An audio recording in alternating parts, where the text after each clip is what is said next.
말씀 보겠습니다. 잠언 14장 5절 말씀입니다. 같이 읽겠습니다. 신실한 증인은 거짓말을 아니하여도 거짓 증인은 거짓말을 뱉느니라. 아멘. 잠언 14장 5절 진리를 선포하는 신실한 증인이라는 제목으로 말씀 보겠습니다. 신자는 이 땅에서 신실하게 진리를 증언하는 삶을 살아갑니다. 이것이 우리에게 맡겨진 중차대한 사명이기 때문입니다. 오늘 본문을 통해서 이에 대해 함께 살펴보겠습니다. 오늘 잠언 기자는 신실한 증인은 거짓말을 안 하지만 거짓 증인은 거짓말을 내뱉는다고 말합니다. 이것을 타번역본에서는 진실한 증인은 거짓말을 하지 않지만 거짓 증인은 거짓말을 밥 먹듯 내뱉는다 라고 번역하고 있습니다. 본문은 진실한 증인과 거짓 증인을 대조하고 있는데 전자는 신실하게 말하지만 후자는 하는 말마다 거짓말입니다. 이것은 10계명 중에 9계명과 관련되어 있는 교훈이라고 할 수 있습니다. 하나님은 거짓 증언하지 말라고 명령하셨어요. 1차적으로 이것은 법정에서의 거짓 증언을 금지하는 명령이라고 볼 수 있습니다. 법정은 사회의 여러 가지 문제들을 해결하는 최종 기구이기 때문에 그곳에서 거짓 증언을 하면 정의로운 사회를 세울 수가 없는 것입니다. 거짓 증언을 금지하는 것은 정의로운 나라를 세우기 위한 기초라고 볼 수 있습니다. 그렇기에 거짓된 증인은 그 증언으로 인해 일어날 악한 일에 대하여 함께 책임을 져야 하는 거죠. 만약 거짓 증언으로 인해서 무고한 사람이 죽을 뻔했다면 거짓 증인은 죽임을 당해야 됩니다.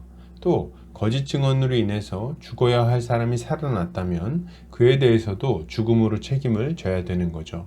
9계명의 무게는 이처럼 무거운 것입니다.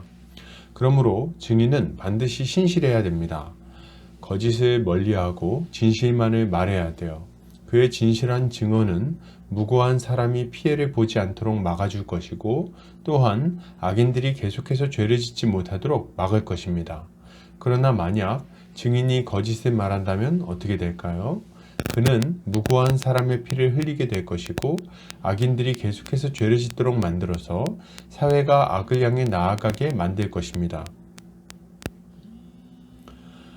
진실한 증인은 진리의 수호자요 생명의 구원자라고 할 수 있을 것이고 거짓된 증인은 진리의 대적자요 살인자라고 할 수 있을 것입니다. 그런 의미에서 주님이야말로 참되고 신실한 증인이라고 할 수 있습니다. 우리 주님은 이 땅에 오셔서 진실하게 증언하셨어요. 주님은 하나님을 증언하셨고 천국과 지옥을 증언하셨습니다.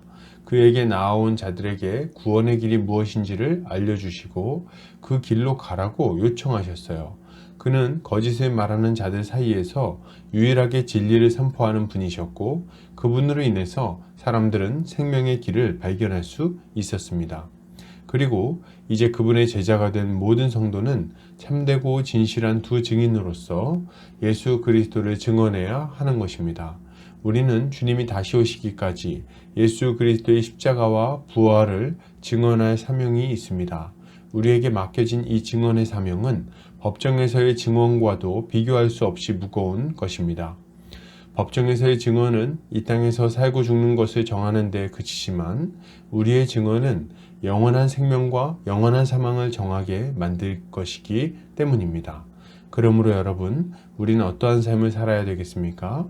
우리는 말로나 행동으로 예수 그리스도의 십자가 복음을 신실하게 증언하는 삶을 살아야 할 것입니다. 우리의 입술은 진리를 선포해야 할 것이며 우리의 삶은 그 진리를 변호하는 삶이 되어야 할 것입니다. 우리가 이렇게 신실하게 사명을 감당할 때 이 일을 통해서 어둠 가운데 거하며 죽음의 길로 걸어가는 자들이 빛을 보고 주님께 나아와 생명을 얻는 역사가 일어날 것입니다. 결론을 드립니다. 여러분, 진실한 증인이 됩시다. 예수 그리스도의 십자가와 부활을 증언하여 무서운 심판을 맞이한 자들에게 구원의 길을 알려줍시다. 이 일을 잘 감당하는 자들에게 하나님의 칭찬이 있을 것입니다. 오늘도 주님의 지혜로 승리하는 성도님들 되시기를 주의 이름으로 축복합니다.